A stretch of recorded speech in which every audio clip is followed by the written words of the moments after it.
Hello, everyone, and welcome back to Mission Impressionable. This week is Titan Souls. So, this is a game that I don't even know how I came across it, but it's another one of those pixel-style graphic games, something that I've been doing a lot of, I've noticed, and something that's pretty common nowadays. Nothing too special there on the graphics, but it still looks good. I love pixel-style graphics.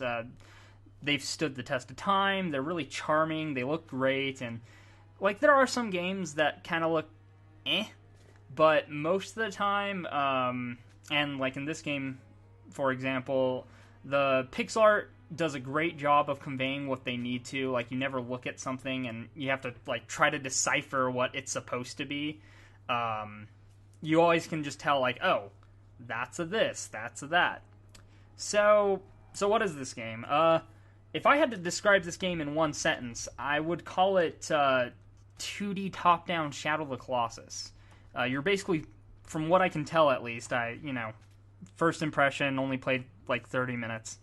From what I can tell, you're fighting these really big things. So the upside is you only need to hit them once. The downside is they only need to hit you once. So, there's some balance there of you get hit once and you're dead.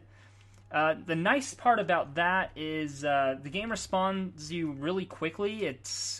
I would compare it to kind of like Super Meat Boy, how, yeah, you die a lot, but you're also respawned really quickly so you can get right back into the game. You don't have to, stop and go through, a game over screen and all that. No, it just throws you right back in. You're ready to try again. And so it does the whole Nintendo hard really well because it's a difficult game, but it's really fair. You have all the tools you need to get the job done. The mechanics are actually really simple. It's 2 buttons. You got attack and you got dodge. So it's pretty easy to figure out what you need to do to defeat a boss, and at that point it just comes down to execution and player skill. Kind of real quick going into the details on that. Your attack button, you shoot an arrow. You can hold it down to charge that arrow. And then after you've shot the arrow, you only have the one. You can call the arrow back to you. And one thing I realized during my first boss encounter was when you're calling the arrow back to you, the arrow can still hit stuff on the way back. So I thought that was really cool because it kind of creates this strategy of do you want to walk over and pick up the arrow, be maybe a little safer because you can dodge better that way, or do you want to try to get in that hit by calling the arrow back? Because when you're calling it back, you have to stay stationary or standing still. The nice part is you can dodge at any time. You can hit your button to roll out of the way, so you can kind of try to call it back to you and then roll and keep calling it back to you. And as far as the dodge goes, again, simple. You just hit the button and you roll out of the way. If you hold it down, it'll let you run, and you can kind of balance, would it be better to run away from this thing or just to dodge when it makes its attack? There was a couple bosses that I felt more comfortable running away, and then the last one I actually beat, it was this big golem thing with these 2 fists that would try to stomp you.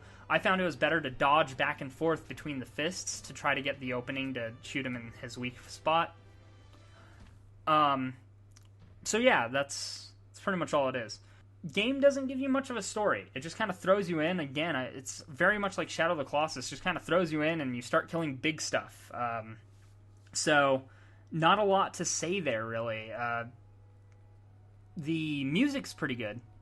Once you get past, I'm only playing this for 30 minutes, so I don't get too far in, but I got past that opening kind of tutorial set of bosses or whatever.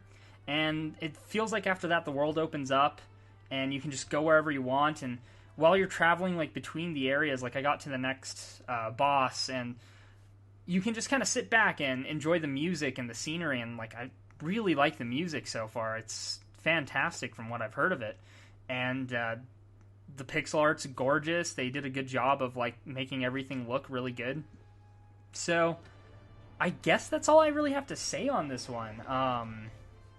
It's a pretty simple game, but it does everything it needs to.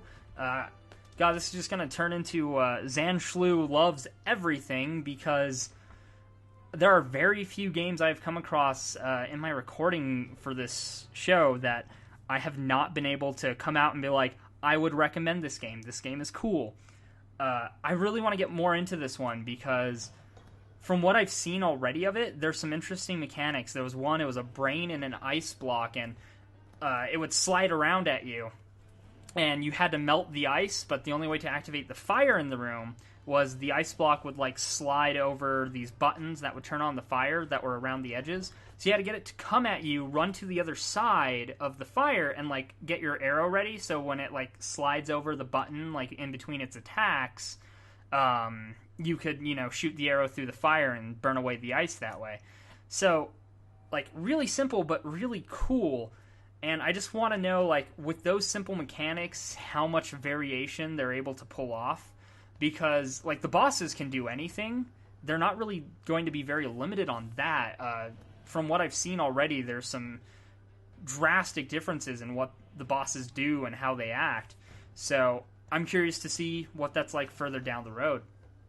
But, yeah, if you like those, like, Nintendo hard type games, this is one I'd recommend checking out. So let me know what you think of this based on my footage. And I've been doing these unscripted videos for a couple weeks now, about a month actually. Let me know how that's going. Like, I feel like I have a lot more energy in my voice. I sound less like I'm reading a script because, well, I'm not really reading a script. I have some notes over here, but, you know, that's whatever. But I feel like I might ramble a little, might say same stuff a couple times, but I have a lot more energy, and I feel like I'm more passionate, and I think the videos are coming out a lot better personally. And I had another friend saying that it sounds a lot better, but, you know, that's not a lot of feedback. I'd like to kind of know how this is doing.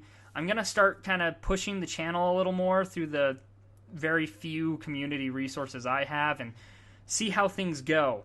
I'd really like to see this channel grow and, you know, be able to check out more games, maybe get some suggestions. Like, yeah, I have hundreds of games I could be doing, but it'd be nice to get some feedback about, like, oh, this game came out or something, or what's your opinion on it? And I can start checking out stuff like that.